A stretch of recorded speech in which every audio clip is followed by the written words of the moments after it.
E aí pessoal, bom dia. Faz tempo que eu não venho aqui trazer uma palavra, né, para o meu canal. E hoje eu quero compartilhar aqui para vocês uma palavra que Deus me deu, colocou no meu coração. E sempre eu trago algo assim para a galera, para as pessoas que gostam de me ouvir, que gostam da minha palavra, que eu trago, que Deus me dá sempre à noite, né? E às vezes eu acordo, escrevo, e às vezes não escrevo. De manhã, de manhã eu levanto, escrevo, e às vezes eu não escrevo. Fica na minha mente. Mas quando passo os dias que eu vou escrever, que eu vou colocar no papel, aí eu esqueço muitas coisas, né? Seria mais interessante eu acordar na hora e escrever. Tá mais aceso na minha mente, né? E eu quero compartilhar com vocês aqui um texto de 1 Reis, no capítulo 21. Eu achei interessante, ia ser bem contemporâneo esse texto, que fala: sucedeu depois dessas coisas, tendo Nabote, o Jizreelita, uma vinha que em Jizreel estava junto ao palácio de Acabe, rei de Samaria, que Acabe falou a Nabote dizendo: dá-me a tua vinha para que me sirva de horta, pois está vizinha ao pé da minha casa, e te darei por ela outra vinha melhor do que ela, ou se parece bem aos teus olhos, dar-te-ei a sua valia em dinheiro. Esse texto para os evangélicos são bem assim, os leitores da Bíblia são bem assim conhecidos, né? Então ele vai até o versículo 7, esse episódio aqui, mas eu vou me deter eu não vou ler todo, porque vai passar muito tempo, né? Mas assim, aqui está falando sobre o rei Acabe, no seu período de reinado, ele se interessou por essa vinha, a vinha de Nabote, eles tinham plantação de uva, eles produziam vinho, e um vinho assim de uma uva assim de muito boa qualidade, um vinho assim excelente, de boa qualidade. E o rei Acabe e a sua mulher, a sua rainha Jezabel, a sua esposa Jezabel, se interessaram em comprar essa vinha de Nabote, o qual recusou veementemente. Então, eu extraí algumas coisas aqui desse texto, eu não queria demorar muito para que você pudesse assistir o vídeo todo.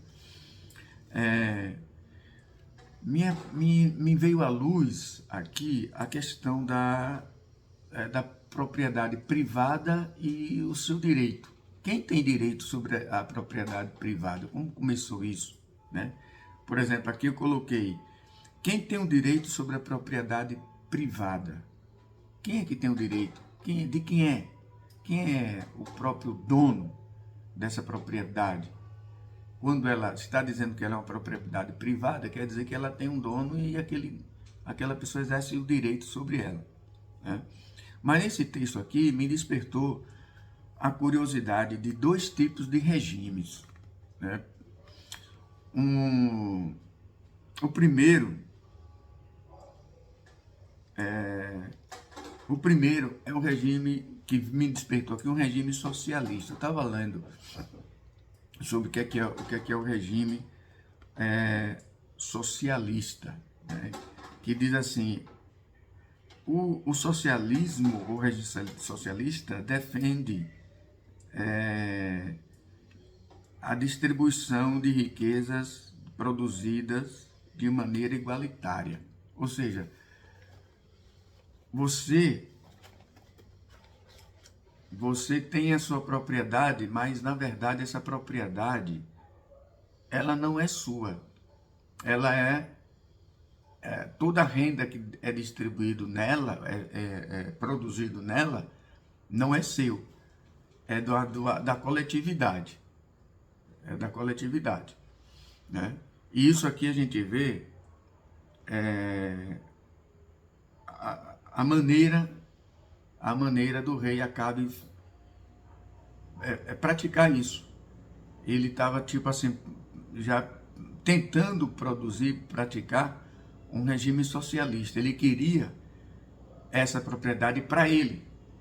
Então, tudo que produzisse, fosse produzido na vinha de Nabote, seria dele. Ele queria comprar ou obrigar Nabote a vender. Aliás, Nabote foi obrigado a vender esta vinha. Tudo isso aqui, eu estava lendo um pouco sobre socialismo e uma coisa gerando outra. Por exemplo, você tem sua propriedade, mas você não, o que você produz nela não é seu, é da coletividade, né? E por outro lado, eu vejo o Nabote defendendo um regime capitalista, ou seja, a propriedade é minha e eu tenho direito sobre ela. Eu tenho direito sobre ela, a propriedade é minha, eu vendo se eu quiser vender e eu faço o que eu quero com ela, porque ela é de propriedade minha, né? O fim da história foi o seguinte, foi que Nabote, ele não aceitou a proposta do rei Acabe. Ele veio conversar com Nabote e disse, olha, eu quero a sua vinha e vou te dar outra vinha no lugar dessa, porque eu quero essa. Eu vou te dar essa. Mas se você preferir, eu te dou em dinheiro. Mas eu quero essa vinha sua, né? E Nabote recusou. Essa não aceitação de Nabote de vender a sua vinha, ou de dar o direito a Acabe a possuí-la, isso aí me parece o regime mais capitalista, ou seja, a vinha é minha. O capitalismo, ele defende isso, esse direito da propriedade. A vinha é minha, né? As terras são minhas, e eu não quero vender, e eu não quero sair dela, porque ela é minha, de propriedade minha. Então, o regime capitalista, ele pende para essa área de que você é dono daquilo que é seu, da sua propriedade, e você não quer repartir com ninguém, é seu, a produção é sua, e enfim. Já o regime socialista, a propriedade chega a um como tudo que é produzido na determinada propriedade, ela é compartilhada com a galera ao redor, com toda a galera ao redor. Mas no final das contas, se a gente for ler o regime socialista, ele vai te dizer, ele vai chegar no fim de que nem você não tem direito sobre ela e que pode o Estado ter o direito sobre ela. No final das contas, resume-se nisso aí. Um outro detalhe interessante aqui é que Deus, por incrível que pareça, ele aprovou a questão da propriedade privada. Porque essa vinha de Nabote aqui era uma herança, ela está baseada na lei da herança, que está lá em Números capítulo 27, que Moisés declarou. Aliás, nem Moisés, foi Deus que falou diretamente para Moisés concernente a lei da herança. Lá em o direito da propriedade privada está na herança, né, que Deus deu a Moisés no capítulo 27, quando existia uma família, né, na rebelião de Coré, né, e um senhor, me esqueço agora o nome dele, mas ele morreu nessa questão da rebelião de Coré, que ele se aliou a Coré, e nessa rebelião ele morreu. Só que ele não deixou, na morte dele, ele não deixou herdeiro, ele não deixou homens herdeiros, só mulheres. E naquela época quem herdava eram os homens, né? Não eram as mulheres, mas só deixou mulher. E as mulheres foram reclamar de Moisés, e agora? Que ele não deixou herdeiro, só a gente, né? Só nós mulheres, e agora como é que faz? E Moisés consultou a Deus. Mano, e a resposta de Deus, ele foi tremenda, igualando os homens às mulheres. E ele diz assim, por certo que a herança vai ficar com elas, né? Aí Moisés perguntou, mas quando elas morrerem, como é que vai ficar o parente mais próximo? E quando aqueles parentes vai ficar o parente mais... Então chegou no fim do quê? Que a herança não fica para o Estado.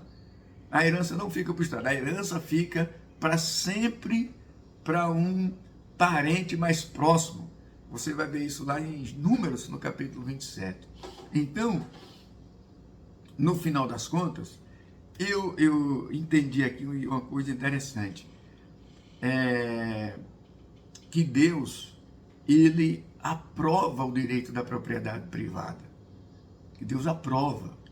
Deus defende o direito da propriedade privada. Aquilo que você adquiriu pelo seu esforço, aquilo que você adquiriu para você é seu e da sua descendência, né?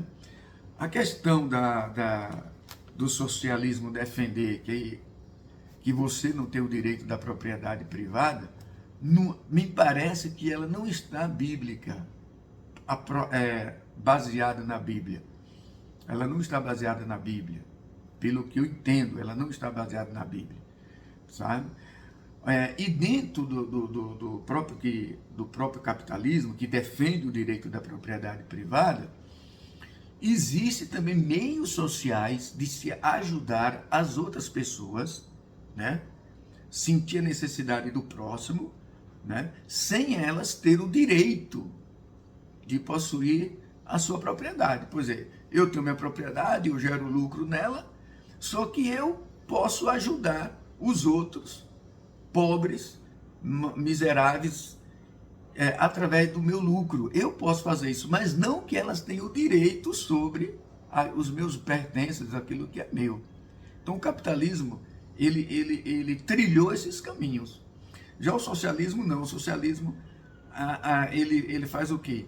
Além dele tomar a sua propriedade privada, eles querem distribuir todas essas rendas da propriedade privada para todo mundo, para todos aqueles miseráveis, aqueles pobres que estão ao seu redor.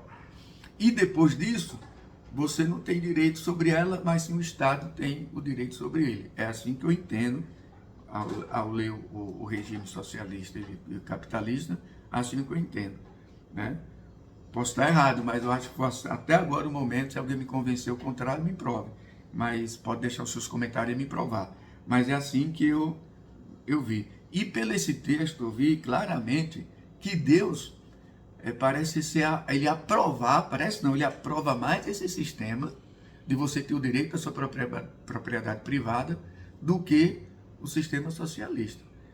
O capitalismo tem mais aprovação bíblica do que o sistema capitalista, dentro desse texto, dentro dessa situação aqui.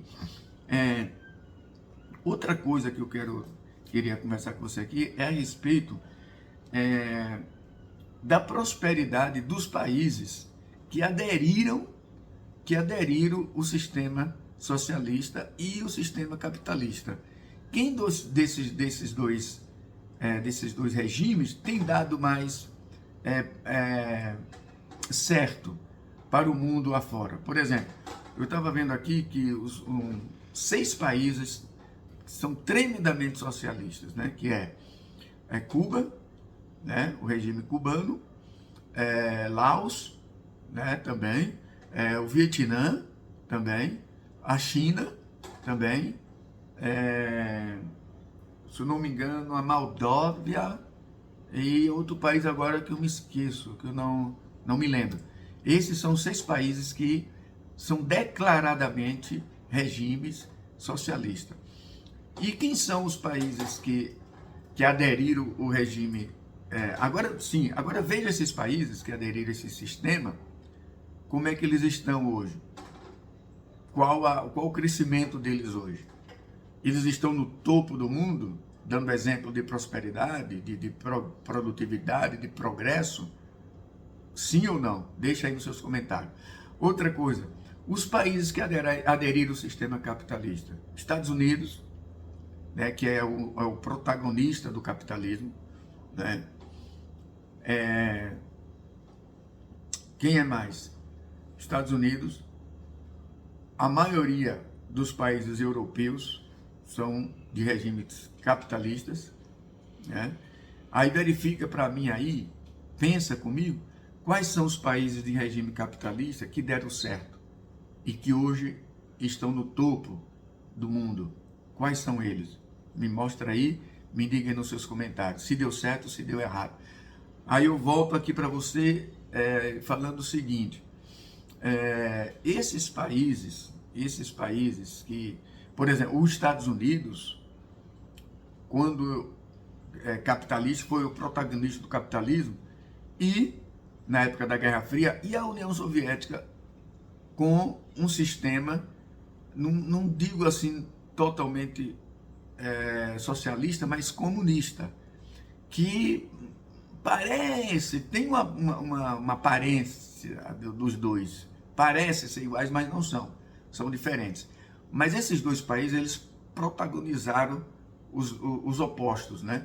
O capitalismo com os Estados Unidos, o comunismo com a União Soviética, o comunismo socialista.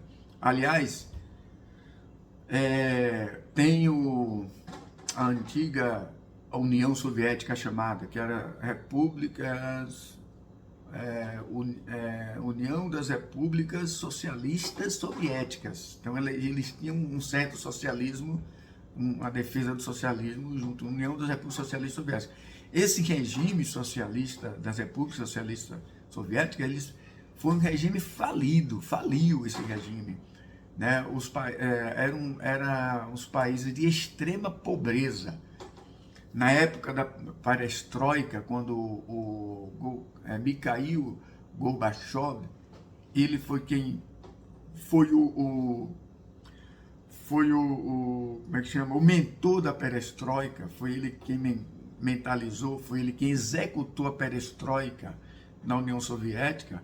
Ou seja, o que é a perestroika? Era uma revolução de mudança de regime dentro das repúblicas, né?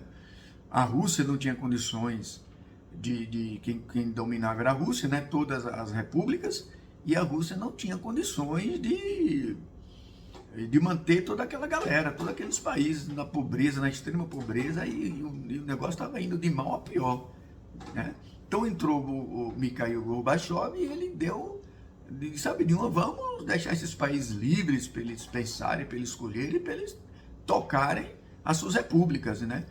E aí Mikhail Gorbachev veio com a proposta da perestroika para dar independência a esses países. E nessa independência desses países, que estão ali ao redor da Rússia hoje, inclusive até a própria Ucrânia, né? Fazia parte também das repúblicas socialistas soviéticas. E veio a perestroika com Mikhail Gorbachev e ele deu a liberdade aí desses países se tornarem países independentes, essas repúblicas, aliás, se tornarem países independentes. Então veio os Estados Unidos e gostou disso aí, então deu até apoio, né, na época, se eu não me engano, do presidente dos Estados Unidos, o Bill Clinton, se eu não me engano. Então ele entrou aí, gostou, e foi quando tivemos a oportunidade de ver essas duas grandes potências unirem em torno de soluções para a melhoria da pobreza naquela região. E aí foi quando Mikhail Gorbachev com Bill Clinton, se eu não me engano, foi Bill Clinton na época, o presidente dos Estados Unidos, e aí houve esse consenso, houve essa união desses países, dessas repúblicas se tornarem países livres, países onde cada um pudesse escolher o seu regime a seguir, né? E foi feito esse acordo, foi quando a União Soviética começou a estar de bem com os Estados Unidos, os dois andaram de mãos dadas, e aí começou a própria Rússia, a União Soviética, não, a Rússia, começar a estar de mão dada com os Estados Unidos, inclusive a Rússia até abriu o seu comércio, vindo aí a expansão do comércio internacional, entrando em países diferentes, entra aqui, entra lá, vende e troca, e começou aí, foi quando a Rússia começou a dar um up de crescimento. E a gente pode ver que os Estados Unidos deu até uma ajuda para os russos começarem a desenvolver. E foi isso que aconteceu. A Rússia começou a desenvolver, só que dentro desses acordos, houve um acordo também, um acordo bélico, entre, nessa união toda, o acordo era o seguinte, aqui os acordos militares era o seguinte, acordos militares que a União Soviética, as repúblicas, elas não se tornariam participantes da OTAN, né? Da OTAN. Nessa abertura de comércio, nessa abertura de regimes, foi acordado que não se tivesse, que esses países, que essas repúblicas se tornariam livres, né? Livres, porém elas não poderiam pertencer à OTAN. O acordo foi feito assim, dessa forma. E aí, beleza, tudo bem e tal. Só que esses países, essas repúblicas se tornaram países depois, se tornaram